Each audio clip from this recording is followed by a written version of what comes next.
सोम question series का ये second question है। सवाल पे चलने से पहले हम ऑब्जेक्टिव की तैयारी करने वाले कुछ दोस्तों से बात करना चाहेंगे। आप इस सवाल को एक बार देखिए और सिर्फ इस पोर्शन को इग्नोर कीजिए। तो एग्जैक्टली यही सवाल 4 ऑप्शंस के साथ आपको बहुत बार पूछा गया है ऑब्जेक्टिव में और आगे भी पूछे जाएंगे। तो आप ऐसा बिल्कुल ना सोचें कि ईएसी मेंस का सेशन आपके काम का नहीं है। काफ़ी सारे सवाल इसके बीच से उठ के आपके ऑब्जेक्टिव में आते हैं। तो मैं आपको बोलूँगा कि इसके सॉल्यूशंस पूरा देखा कीजिए। इससे आपके फॉर्मूले और उसके एप्लीकेशंस काफ़ी स्ट्रॉन्ग हो जाएंगे। मैं हर वीडियो में 2-3 मिनट का समय में ऑब्जेक्टिव के पॉइंट ऑफ व्यू से बात करूँगा डेली। ओके, नाउ इस सवाल को आप एक बार पढ़िए और इसे सॉल्व करके देखते हैं। A steel rod, circular in cross section, tapered from 30 mm diameter to 15 mm diameter over a length of 600 mm।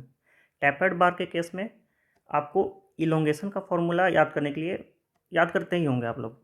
तो यहाँ पे देखिए सवाल में वही पूछा गया है, find how much its length will increase under a pull of 20 kilo newton if Young's modulus of elasticity is equal to 200 kilo newton per mm square.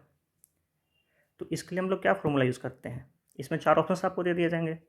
तो कॉन्सेप्ट हमेशा सेम ही रहते हैं। क्या लिखेंगे इसमें हम लोग, फॉर्मूला क्या होता है, delta L is equal to 4 PL divided by pi E d1 d2। सारा चीज़ आपको इसमें दिया गया है, यहाँ पुट करेंगे और उसका आंसर निकल जाएगा करेक्ट। तो आप ऐसा बिल्कुल ना सोचें कि ये आपके काम का सेशन नहीं है। आप भले ही इसको लिखिए नहीं, लेकिन सेशन पूरा देखिए, ये आपको भी उतना ही काम आएगा। ओके, नाउ अब हम लोग इसका फॉर्मूला डिराइव करते हैं और इसका आंसर निकालते हैं। ओके, शो जैसा कि सवाल में कहा गया है कि इलोंगेशन बताइए, find how much its length will increase, पर उसके पहले derive the formula used. Okay, तो इसका फॉर्मूला डिराइव करने के लिए हम लोग को पहले एक टैपर्ड सर्कुलर सेक्शन बनाना होगा। तो बनाते हैं।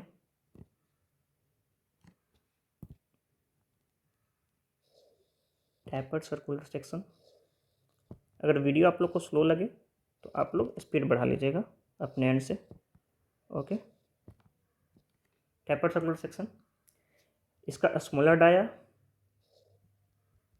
को D1 मानेंगे, कैपिटल डाया को D2 मानेंगे। ओके, नाउ सवाल में कहा गया है कि how much its length will increase. इसका मतलब है कि यहाँ पे टेंसाइल फोर्स लग रहा होगा, तभी तो इसका लेंथ इंक्रीज करेगा। तो यहाँ पे लिखेंगे हम लोग we assume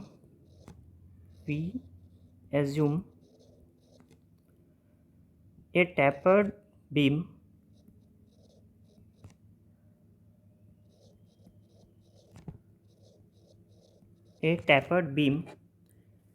of,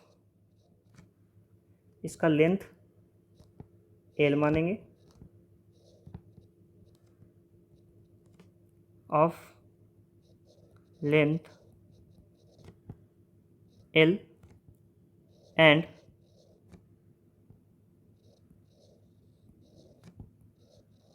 small end dia D1 and larger end dia D2। यहाँ पे D2 होगा। Now to derive the formula we have to assume a section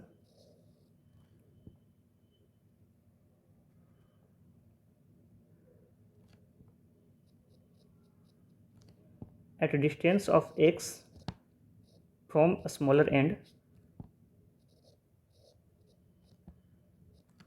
and its small length will be dx and element have dia dx। Okay, तो ये dia dx क्या होता है, इसका value कैसे निकालते हैं, तो ध्यान दीजिएगा, dx बराबर, लिखने का तरीका मैं बताता हूँ, हमेशा जो x मानिएगा वो स्मॉलर एंड से मानिएगा। ओके, तो हम लोग क्या लिखेंगे, पहले लिखेंगे स्मॉलर वाला डाया प्लस बड़ा वाला dia minus smaller dia divided by total length l, और इनटू में जिस भी डिस्टेंस पे आपको निकालना है डाया, तो ये निकलेगा dia dx at a distance of x from smaller end. Okay, तो इसे मैं ऐसे भी लिख सकता हूँ, dx is equal to d1 plus kx। हम लोगों ने यहाँ पे मान लिया है where k is equal to d2 minus d1 divided by l। Okay, now अब क्या करेंगे, इस स्मॉलर सेक्शन के लिए, ये जो स्मॉलर सेक्शन हम लोगों ने माना है ये वाला, इसके लिए हम लोग चेंज इन लेंथ निकालेंगे और पूरे के लिए फिर इंटीग्रेट कर देंगे। ओके, तो लिखते हैं, देखते हैं कैसे निकलेगा। तो लिखेंगे क्या, थोड़ा सा और ऊपर कर देते हैं। ओके, क्या लिखेंगे, change in, sorry, change in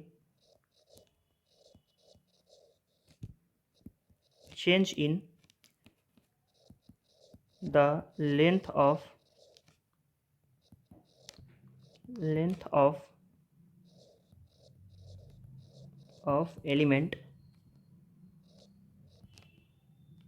length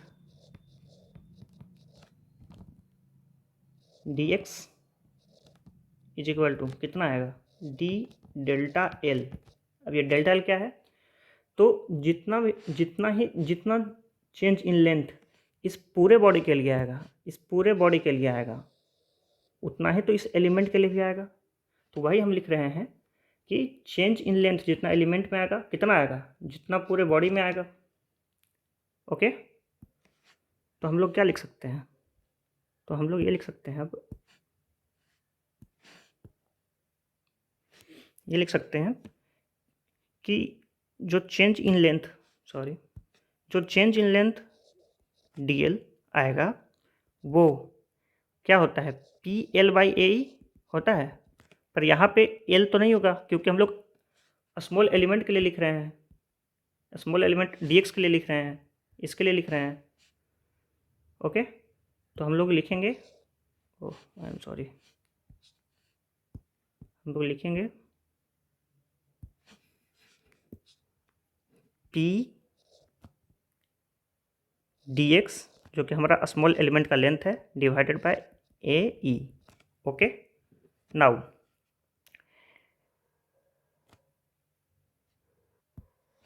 ये जो dl है इसी को तो मैंने अभी बताया था कि इसी को d डेल्टा l लिख रहे हैं हम लोग, तो d delta l equal to क्या लिखेंगे, P dx divided by AE।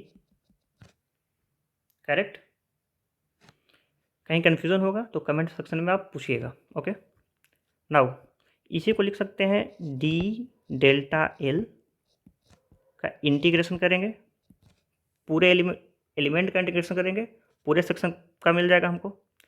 तो ये क्या लिखाएगा, P dx divided by AE integration, limit कहाँ से कहाँ होगा, तो लिमिट x बराबर 0 से लेके x बराबर l तक, तो ये पूरा सेक्शन के लिए निकल जाएगा। ओके, इसको थोड़ा साफ कर देता हूँ। नाउ लिमिट 0 से l के लिए, करेक्ट, तो इसी को क्या लिखेंगे अब, P dx divided by area क्या होगा, तो पाई बाई 4 एरिया पर एक सर्कुलर एरिया क्या होता है, पाई बाई 4 डी का स्क्वायर होता है। तो पाई बाई 4 डी का स्क्वायर यानी डी एक्स का स्क्वायर इंटू ई लिखेंगे।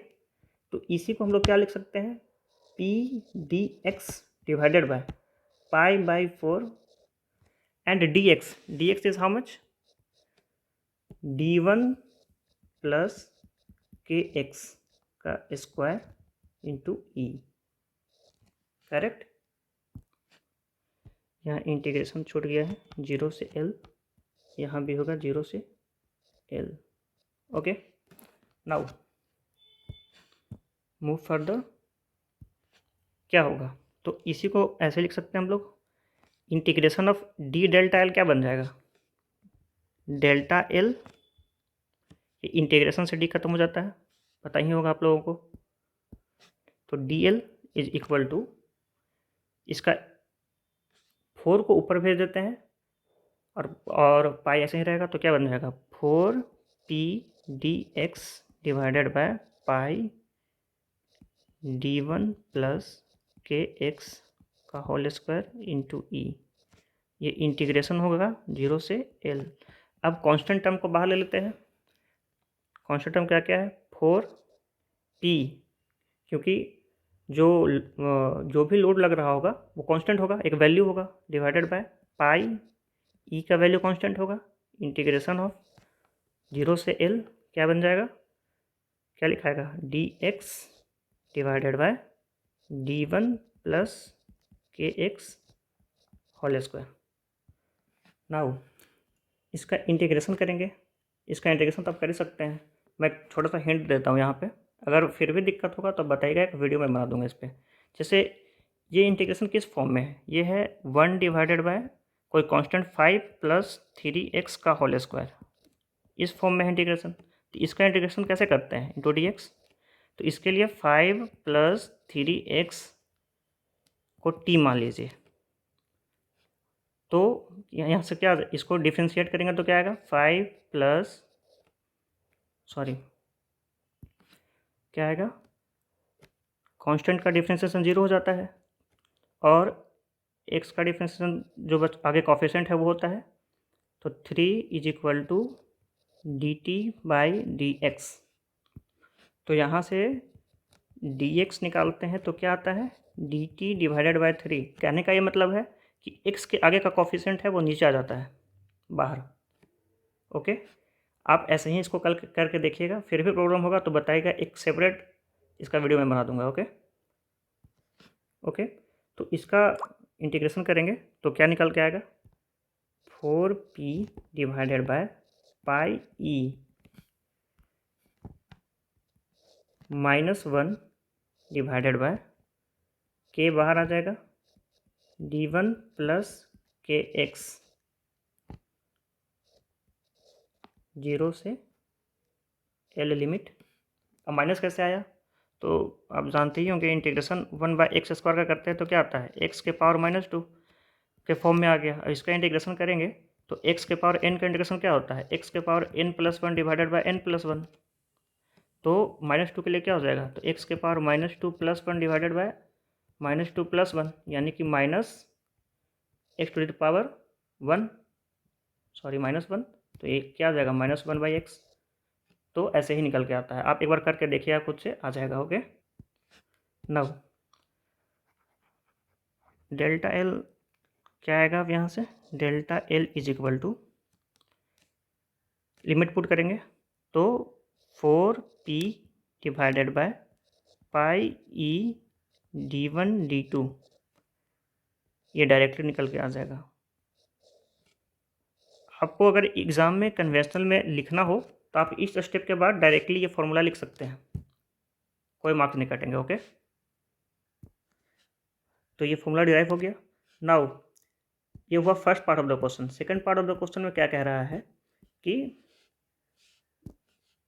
Find the how much its length will increase, है ना। तो अब इसका वैल्यू निकालेंगे, कितना लेंथ इंक्रीज होगा। तो इसको लिखेंगे। तो यहाँ पे क्या है, given P is equal to 20 kilo Newton.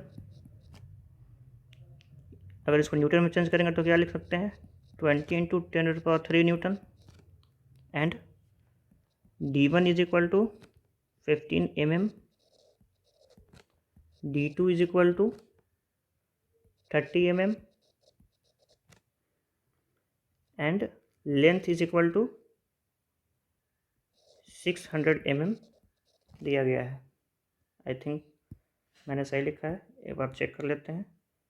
15, 30 और 600, 15, 30 और 600 mm, करेक्ट।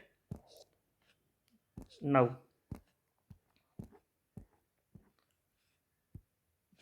इस वैल्यू को पुट करेंगे और डेल्टा निकाल देंगे। Delta L is equal to 4P 20 into 10⁻³ divided by pi.